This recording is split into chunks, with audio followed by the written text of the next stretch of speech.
A very good morning. Thanks for clicking on to today's Vogan's European Outlook. It's Monday, the 11th of October, and I'm actually parked up in Lorry here at in Rotterdam. I've came off the ferry from Hull overnight and continuing to sit tight and wait for customs documents to clear from the UK side.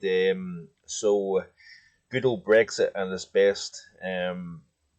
So I'm just kind of watching cranes going past and trailers getting lifted on the other trailers, and very interesting place. I don't know if you've ever been to Rotterdam before, the port that is, but an amazing place it really is. So anyway, hope everybody's doing well. Hope they've had a good weekend just gone. And weather-wise, at the moment, we're kind of seeing high pressure sitting kind of generally to the west of the UK. So winds going clockwise around high pressure, of course, means that the UK is under a kind of northwesterly airflow at this moment in time. Unsettled weather across the northern half of the British Isles, generally drier and brighter, and with some sunshine, not feeling too bad for this time of the year. Temperatures closer to the average, of course, compared to the warmth of last week. But it's interesting to see how the GFS 500 millibar height anomaly chart kind of evolves over the next few days. You can see here this is for the course of today. A persistent area of low pressure spinning divorced from the main jet stream to the south. That's going to change as we go through the next few days, because what we've got is a trough deepening over Scandinavia, and it's ready to merge with the trough, the cutoff upper low over Italy. You can see that here as we skip forward. So as this kind of starts to hook up, we're going to start to see some fairly significant, or at least seasonably cold conditions. It's all, of course, subject to subject to the time of the year, of course, and this would be probably a reasonable early season cold spell for the heart of Europe here. So the majority of Europe is ready to see colder conditions set in, helped by the fact that we've got of course, high pressure strengthening to the west of the British Isles through the course of the next few days here. So we're amplifying pattern. We're starting to become very, very wavy. Goes away up towards, of course, Iceland, all the way down around the UK, all the way into the central Mediterranean and back north over Eastern Europe here. So you can see the overall idea here. And we're going to see the trough deepening through the middle portion of this week here, sending colder all the way into the Mediterranean. That area of high pressure to the west of the UK kind of topples in over the UK, according to GFS here, and you can see that. And then what happens is, you notice here there's a bit of a kind of lag, a kind of hang back of the trough over Italy. So we're going to continue to see this kind of unsettled, cool theme. But what takes place is the area of high pressure gets kind of met by another shot of colder air, a trough coming down from the north, clipping the top of the British Isles. And what it's essentially doing is it's going to start to reinforce the trough over Europe. You get another system coming down here. You notice here another separate feature in the upper flow that comes down, and it's basically just continuing to keep the heart of Europe fairly cool and relatively unsettled here. Notice here high pressure kind of reforms over the UK once again, and then another kind of lobe of cooler conditions, and indeed low pressure comes down from the north here. The reason why we're seeing these kind of features coming in from the northwest is because we've got kind of blocking area of high pressure over the Atlantic here.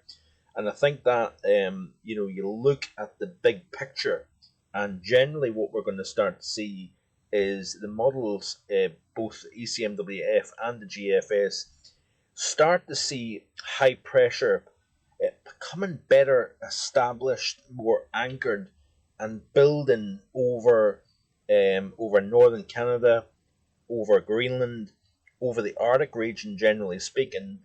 And when you look at the grand scale of things, over the Arctic and over the pole, you can start to see in a sense how this pattern could be starting to kind of shape up.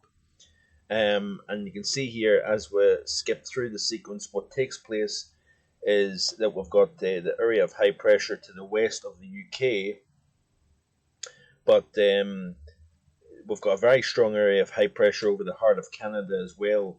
And if the model will work for me, I'll try and show you exactly how this appears to be panning out here. Just bear with me just a wee second here. And you can see here in a sense how the high is trying to strengthen over the areas that we would want to see strengthen, and that is over northern Canada, Greenland, and the North Atlantic here. And as we skip through, you see areas of low pressure and troughing is kind of rotating underneath this kind of more dominant area of high pressure that's anchored further north here. So of course the modelling, like I've said in recent videos, and I've showed you the example of this, the possibility of the polar vortex weakening, and that would be why it's weakening, folks, is because we're strengthening the upper heights. We're pushing and putting pressure on the upper troposphere and extending that into the stratosphere. And what that's doing is it's adding heat from the the lower atmosphere up into the typically colder atmosphere here. And as we skip right through the loop, what you notice taking place is we're starting to bundle the region, the high pressure, northern Canada, into Greenland. And you also notice here that we've got a ridge on the other side of the pole over the Arctic, over the Siberia side.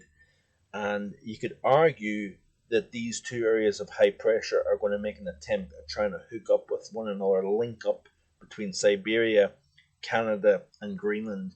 If that's the case, watch this space as we go towards the end of October, into November. It could get very interesting indeed, that is for sure. ECMWF, this is how things are looking, and we'll skip back in time. And you can see here the colder pattern over Italy, then the hooking up of the trough over the heart of Europe, if you notice here, then more lobes of cold coming down. Warmth from that area of high pressure kind of continues to keep things relatively mild over the UK here. And then what takes place is both models start to see things breaking down and becoming more unsettled over the UK as we go towards into the second half of the month. More low pressure and so on and so forth. But these areas of low pressure, rather than cutting across the Atlantic, are coming in from the southwest. Looks as if the overall idea is that these areas of low pressure are going to start to come in from a kind of colder source, say from Greenland, say from further north, and that would indicate something interesting. We also need to keep our eyes on a kind of southern branch jet that's undercutting the area of high pressure that's further north, and that could be adding energy to a kind of colder, stormier theme as we go forward here. But certainly a lot of things to look forward to here, folks, and I will end that video. I'm waiting on a phone call to see if I can get my customs documents cleared, so hopefully that will not take too much longer. But please hit the like button, hit the subscribe button, and let's continue to watch this pattern as we go towards the winter season. Hope you have a great day. Bye for now.